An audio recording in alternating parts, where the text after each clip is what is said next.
आत्मा रहित कंकाल समझती हैं, जिसकी हड्डियों पे चढ़ के $5 ट्रिलियन इकोनॉमी बनाना चाहती हैं। सर, इस देश का मिडिल क्लास कमर तोड़ मेहनत करता है, लेकिन इस मेहनत के बावजूद मिडिल क्लास गरीब हो रहा है, अमीर नहीं हो रहा। गरीबों के लिए तो अक्सर सब्सिडीज और स्कीम्स लाई जाती हैं, जो कि लानी भी चाहिए। अमीरों के लिए production linked incentives, rebate, tax incentives, न जाने क्या क्या लाया जाता है, लेकिन इस देश के मिडिल क्लास को कुछ हासिल नहीं होता। ऐसा लगता है कि सरकारें समझती हैं कि देश के मिडिल क्लास के ना सपने हैं ना अरमान है, लेकिन वो सोने का अंडा देने वाली वो मुर्गी है जिसकी गर्दन जब चाहे मरोड़ के टैक्स वसूल लिया जाए। इसी के चलते सर मैं कहना चाहता हूं कि इस देश में मांग यानी कि डिमांड इसलिए गिर रही है क्योंकि इस देश का मिडिल क्लास सिकुड़ रहा है। तमाम आंकड़े एफएमसीजी सेक्टर से लेके गाड़ी बेचने वाले कंपनियों की सेल्स के आप उठाकर देखेंगे तो वो आपको यही बताएंगे कि इस देश का मिडिल क्लास खर्च नहीं कर रहा, और खर्च इसलिए नहीं कर रहा क्योंकि उसकी जेब में आमदनी ही नहीं है।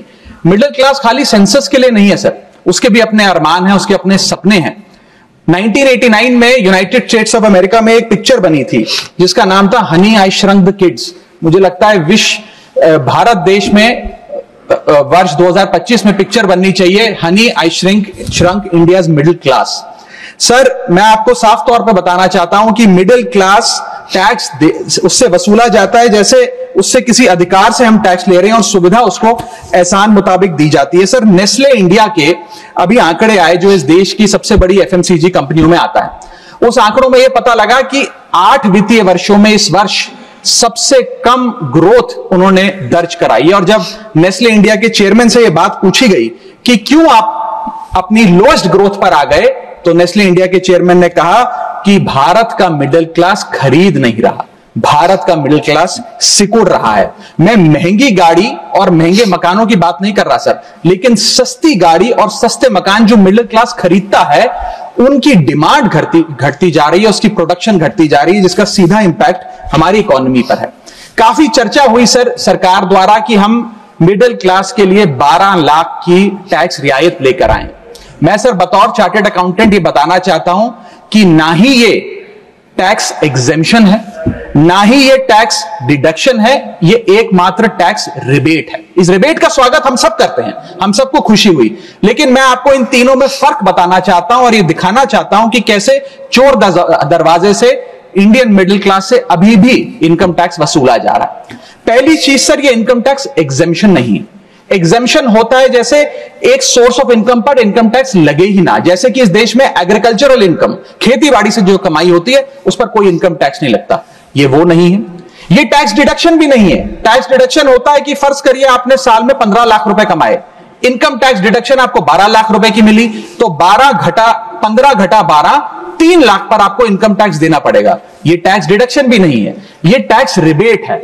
यानी कि 12 लाख तक अगर आपने पैसा कमाया साल में तो आपको इनकम टैक्स नहीं देना, लेकिन जैसे ही 12 लाख से ज्यादा, फर्ज करिए आपने 12 लाख 1,000 रुपए कमाया, तो पूरे 12 लाख 1,000 पे आपके स्लैब अनुसार आपसे इनकम टैक्स वसूला जाएगा। और दूसरी चीज, कैपिटल गेन्स पे, यानी कि अगर आप अपने कोई मकान बेचते हैं, सोना बेचते हैं, इक्विटीज बेचते हैं, शेयर्स बेचते हैं, उस पर जो कैपिटल गेन पे, मुनाफे पे लगता है टैक्स, वो इस 12 लाख की सीमा में नहीं आएगा, उस पर आपको अतिरिक्त टैक्स देना पड़ेगा। सर, लेकिन इस 12 लाख की रियायत से कितने लोगों को भारत देश में फायदा हुआ, यह भी समझने की आवश्यकता है। हम 140 करोड़ की आबादी वाले देश में रहते हैं, जिसमें मात्र 8 करोड़ लोग इनकम टैक्स की रिटर्न भरते हैं, और इन 8 करोड़ लोगों में से मात्र 3 करोड़ लोग इनकम टैक्स भी भरते हैं। यानी कि 8 करोड़ लोग इनकम टैक्स की रिटर्न भरते हैं, 5 करोड़ लोग जीरो इनकम दिखा के अपनी इनकम टैक्स की रिटर्न भरते हैं, जीरो टैक्सेबल इनकम, और उनसे कोई इनकम टैक्स नहीं वसूलती। लेकिन जो बाकी 3 करोड़ बचे, मात्र वो ही इनकम टैक्स भरते हैं। तो किन लोगों का फायदा हो रहा है, यह भी समझने की आवश्यकता है। और इसका मुकाबला आप करिए सर, सीएमआई का डेटा बताता है कि इस देश में कंजम्पशन के आधार पे 43 करोड़ इंडियन, 43 करोड़ भारतीय भारत की मिडिल क्लास में आते हैं। 43 करोड़ में से मात्र 2 से 3 करोड़ लोगों को ही इसका फायदा होने जा रहा है। उसका हम स्वागत करते हैं, लेकिन बाकियों के लिए क्या? वित्त मंत्री जी ने यह फैसला जब सुनाया तो कहा कि इससे भारत की कंजम्पशन बढ़ेगी, खपत बढ़ेगी, और इकोनॉमी का चक्का, इकोनॉमी का पहिया चलने लग जाएगा। मैं आपको बताना चाहता हूं और इस सदन में भविष्यवाणी करता हूं सर कि इस टैक्स रियायत से इस देश की कंजम्पशन नहीं बढ़ने वाली।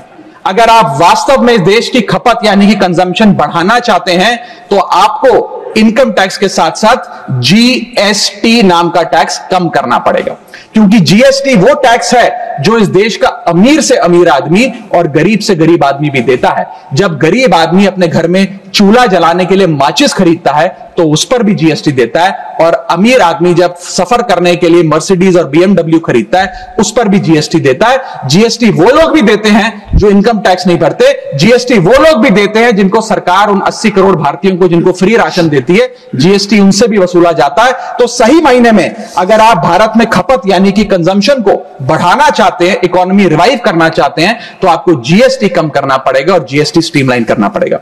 सर, मिडिल क्लास इस देश का सबसे देशभक्त क्लास है जो सबसे ज्यादा टैक्स देता है। और सर, जब नौकरी से लौटता हुआ साधारण पैंट शर्ट पहने मिडिल क्लास का आदमी मेट्रो की लाइन में खड़ा होता है तो उसे यह चिंता नहीं होती कि घर जाकर कौन सी पिक्चर देखूंगा या कौन सा पकवान खाऊंगा। उसे यह चिंता होती है कि मैं अगले हफ्ते अपने बच्चों की फीस कैसे भरूंगा, बाबूजी का ऑपरेशन कैसे कराऊंगा, या बड़े साल नौकरी कर ली अब एक स्कूटी खरीद लेता हूं, लेकिन जब बाजार जाता है तो पता लगता है वो स्कूटी जो 4 लाख की जो 40,000 की मिलती थी वो अब 1 लाख रुपए की मिलने लगी, या वो ऑल्टो गाड़ी जो 3-3.5 लाख की मिलती थी अब 10 लाख रुपए की मिलने लगी।